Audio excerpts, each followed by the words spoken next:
for us to be the next CSS, the next PSS in the government, we need guidance. In Mombasa, fortunately, we have only few schools. I think in JKUAT, we have just the School of Business and the School of IT. TUM, I think you just have 5. So we can make it industry-based so that we can have students from Mombasa being CEOs in various parastatals and companies across the country. And another issue is us as satellite campuses in Mombasa. We normally don't have a bigger space for us to have playgrounds, swimming pools in our institution. So we were requesting the office of the governor, if you could also, yesterday I was going through the budget of the county, from the 70 million that was allocated for renovation of the stadiums. Once they are renovated, we can have a schedule for each campus for us to play there free of charge. That's it for me. Thank you so much. Thank you so much. That was a good one. Any other? Student leaders, before.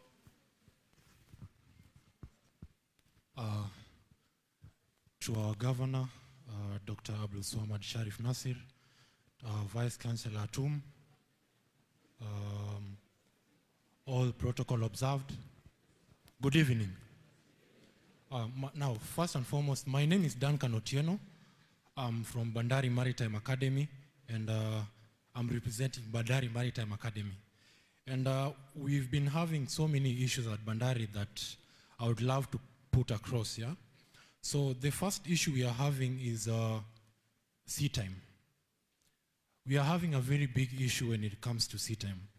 Most students that are pursuing marine engineering and nautical science, we are having a very big issue when it comes to seeking for sea time.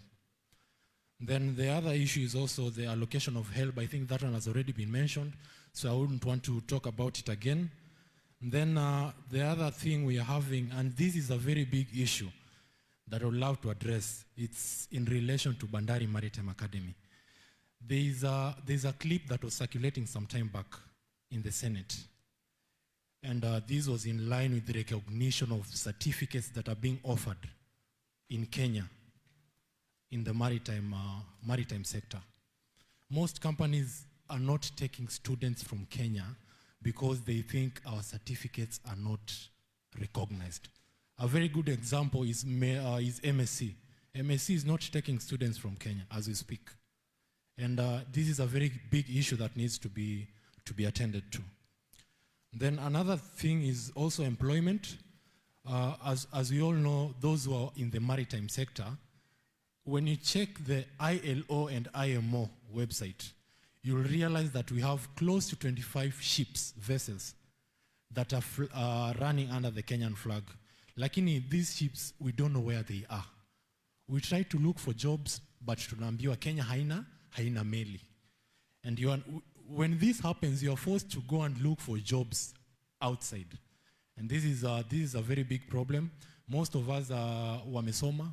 We have the certificates, but getting the jobs is a very big problem. So we'd like to have some assistance and some things to be done about it. Then the other thing, this is a humble request.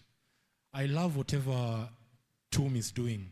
And thank you so much for inviting us here, because this is a platform yenye sisi hatungepata. I'm speaking at a personal level as Bandari Maritime Academy. We have nobody in that school. We as comrades, we have no channel in which you can follow to raise our issues to the management. So kindly and humbly, we're asking if you can do something about it. We'll really appreciate. So I think for now, ni hayo tu, and thank you so much for coming here. We don't take it for granted, and we are hoping things will be adjusted in the near future. Thank you. Thank you so much. I now want to proceed to, I said 2 questions from the student leader. Because of time, alafu wale wananchi wengine pia wako na maswali. Mtaturuhusu tu. kwa sasa. And meanwhile, kwa hiyo kutengeneza body ya wanafunzi kule ndani, console some of us, we know how to push for it. We will give you the skills. I want to go to the public now, other comrades, I mean. And I'll take 2 or 3. But backbenchers, I'll start with the backbenchers. And in this case, pole pole. And if anyone says something that you don't agree with, as youths, let's learn to accept dissenting opinion. That is why we are pushing even the government, so that they can listen to us. So don't jeer, don't boo anybody. Kila mtu akona haki ya kuongea. Backbencher, there's a lady who wants to speak. Wanaume wameongea sana. Aya, patia this guy in a black t-shirt. Very brief, please. My name is Mark, or Ama MC Furaha. Comrades power. Comrades power. To His Excellency, the Governor, and to the Vice Chancellor. My concern is one, while you're speaking, you address the issue of that in KNCPS, they have Mvita FM that you launched while you are the Member of Parliament for Mvita constituency. Now, my concern is, because I'm a student at Technical University undertaking Bachelor of Journalism and Mass Communication, we have a radio station called Tumo Radio, our very own. But it is not in operation, and one of the main reasons that we are seeing the Gen Zs or the students in the university getting out is because they don't have a chance or an opportunity where they can be able to practice or have a practical way of ensuring what they are studying, they are putting it into practical. So we are requesting that the Tumo Radio that we are having in the e-learning block, I wish it would be operational and we have it for the students who are taking Bachelor of Journalism and Mass Communication, have that a chance and opportunity to use it. Thank you. Thank you. That's a good one. He has noted at the corner. I want to try that corner, then this corner, then I'll come here. Hakuna mtu hapo? Nitapita.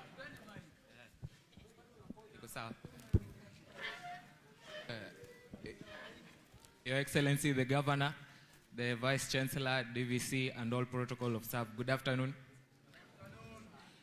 I don't have a question actually, mine was just on emphasis. On the issue about drugs and substance abuse and security, I think there will be a much rather better option in tackling the issue, because they say, kinga ni better kuliko dawa, sindio? So, badala ya kuweka hizo security cameras, I think tunafaa to address the real issue ambayo ni idleness.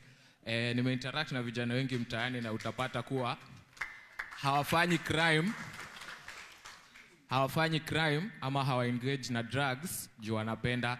Ni wengine wanataka ku get out of the zone, more au wenye wana abuse drugs na anakuwa addict, na ndo apate pesa kutumia hizo drugs, inabidi ana engage kwa robbery and sort. So sisi kama sisi tuna organization hapa ya Tum Dynamos Football Club, tunasaidia both students, alumni na locals wa Mombasa. Tukiparticipate kwa sports, hautakuwa na time ya ku take drugs, but utapata sometimes Kiswahili kidogo, ni discouraging kutackle ukue sportsman kwa students na ku maintain lifestyle yako, si ndio? Juu unapata kama sisi tumetoka game leo pale Changamwe, fare yenyewe tumejitolea kwa mfuko, kulipa referee sisi wenyewe. Mwanako sasa niko njaa bana, sababu ile jiti nilikuwa nayo ndo nimeitumia hapo. So I think ni better to address the real issue ambayo ni hiyo idleness na job seeking. So tukiwa na more activities za sports tournaments, tukisupport clubs zetu, si football tu, pia nina friend of mine anacheza tennis. Kuingia hapa Mvita Tennis Club analipa 200 per day. Hiyo ni budget ya comrade ya wiki mzima bana. So bwana Governor, please address your issue. Asante. Thank you for that. Thank you for that. Let me go this side. The mic to him. Be very brief. Don't repeat yourself. Just ask one question. We move. Because this is the last session actually, because we won't have any other time.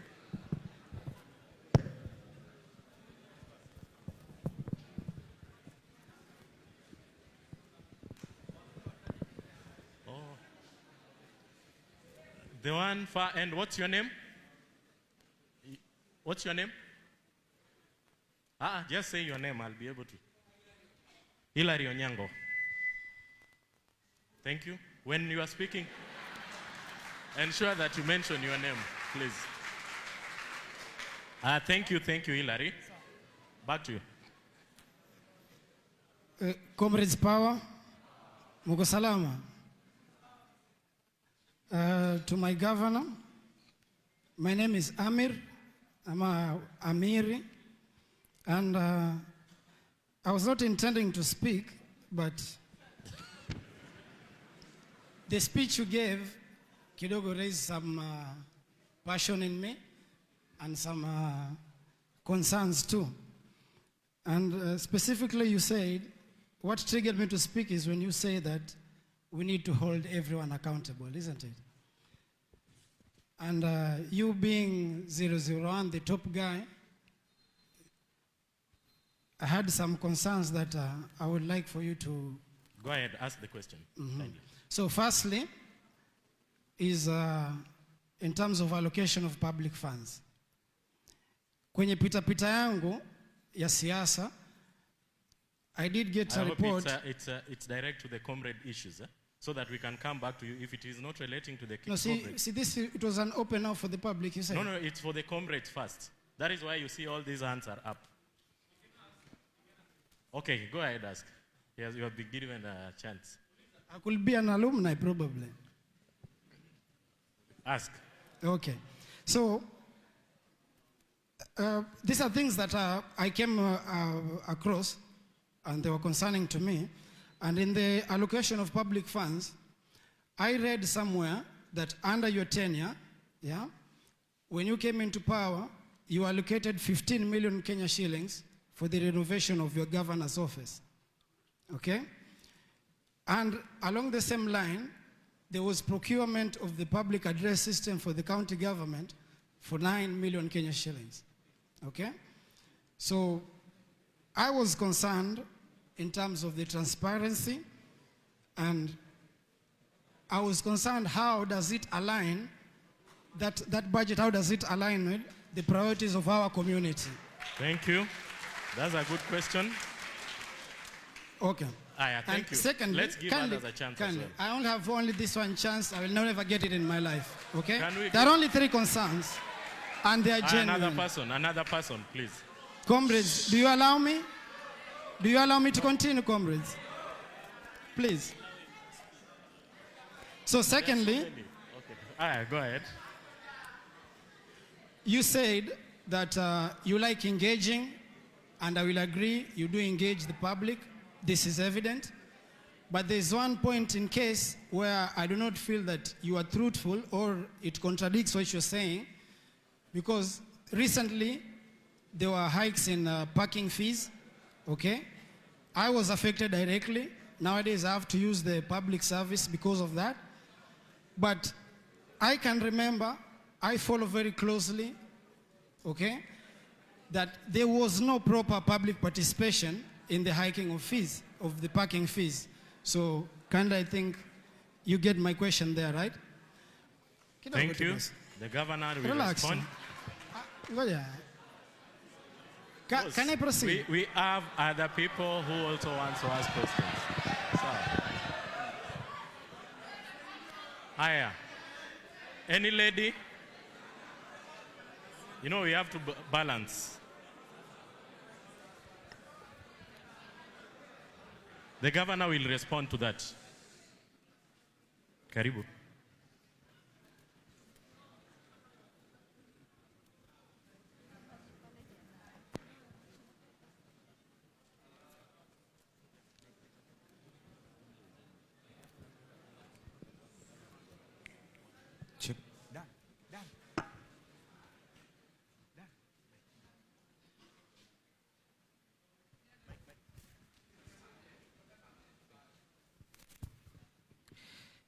Now allow me to be able to answer Amir last because he asked the questions last. I will answer you. Kindly don't leave because it is important tutoane masikio taka. And it is important as well for me to teach you how government works. It is important. Kwanza,